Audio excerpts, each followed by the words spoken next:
Hi guys! I'm Mohammed Waqas Riaz and today our topic is SDLC, Software Prototype Model. The software prototyping refers to building software application prototypes which displays the functionality of the product under development, but may not actually hold the exact logic of the original software. Software prototyping is becoming very popular as a software development model, as it enables to understand customer requirements at an early stage of development. It helps get valuable feedback from the customer and helps software designers and developers understand about what exactly is expected from the product under development. What is software prototyping? Prototype is a working model of software with some limited functionality. The prototype does not always hold the exact logic used in the actual software application and is an extra effort to be considered under effort estimation. Prototyping is used to allow the users evaluate developer proposals and try them out before implementation. It also helps understand the requirements which are user-specific and may not have been considered by the developer during product design. Following is a stepwise approach explained to design a software prototype. Basic requirement identification. This step involves understanding the very basics product requirements, especially in terms of user interface. The more intricate details of the internal design and external aspects like performance and security can be ignored at this stage.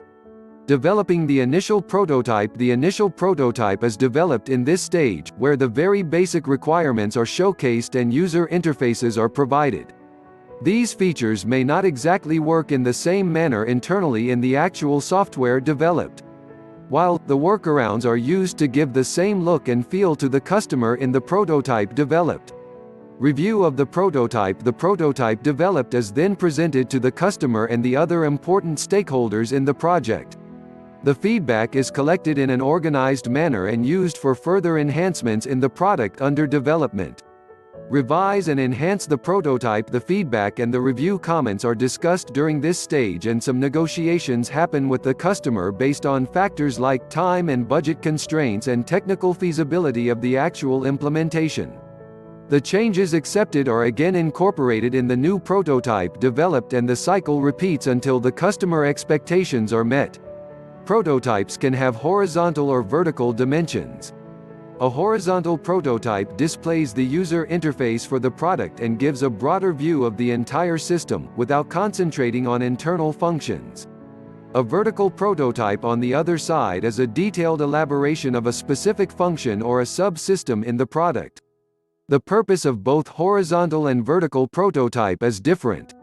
Horizontal prototypes are used to get more information on the user interface level and the business requirements. It can even be presented in the sales demos to get business in the market. Vertical prototypes are technical in nature and are used to get details of the exact functioning of the subsystems. For example, database requirements, interaction and data processing loads in a given subsystem. Software prototyping types. There are different types of software prototypes used in the industry. Following are the major software prototyping types used widely. Throwaway, rapid prototyping. Throwaway prototyping is also called as rapid or close-ended prototyping. This type of prototyping uses very little efforts with minimum requirement analysis to build a prototype. Once the actual requirements are understood, the prototype is discarded and the actual system is developed with a much clearer understanding of user requirements. Evolutionary prototyping. Evolutionary prototyping, also called as breadboard prototyping, is based on building actual functional prototypes with minimal functionality in the beginning. The prototype developed forms the heart of the future prototypes on top of which the entire system is built. By using evolutionary prototyping, the well-understood requirements are included in the prototype and the requirements are added as and when they are understood. Incremental prototyping. Incremental prototyping refers to building multiple functional prototypes of the various subsystems and then integrating all the available prototypes to form a complete system. Extreme prototyping. Extreme prototyping is used in the web development domain. It consists of 3 sequential phases. First, a basic prototype with all the existing pages is presented in the HTML format. Then the data processing is simulated using a prototype services layer. Finally, the services are implemented and integrated to the final prototype. This process is called extreme prototyping, used to draw attention to the second phase of the process, where a fully functional UI is developed with very little regard to the actual services.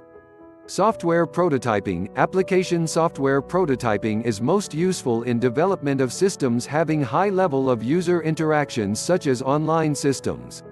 Systems which need users to fill out forms or go through various screens before data is processed can use prototyping very effectively to give the exact look and feel even before the actual software is developed. Software that involves too much of data processing and most of the functionality is internal with very little user interface does not usually benefit from prototyping. Prototype development could be an extra overhead in such projects and may need lot of extra efforts. Software prototyping. Pros and cons. Software prototyping is used in typical cases, and the decision should be taken very carefully so that the efforts spent in building the prototype add considerable value to the final software developed. The model has its own pros and cons discussed as follows. The advantages of the prototyping model are as follows: increased user involvement in the product even before its implementation. Since a working model of the system is displayed, the users get a better understanding of the system being developed. Reduces time and cost as the defects can be detected much earlier. Quicker user feedback is available, leading to better solutions. Missing functionality can be identified easily. Confusing or difficult functions can be identified. The disadvantages of the prototyping model are as follows: risk of insufficient requirement analysis owing to too much dependency on the prototype. Users may get confused in the prototypes and actual systems.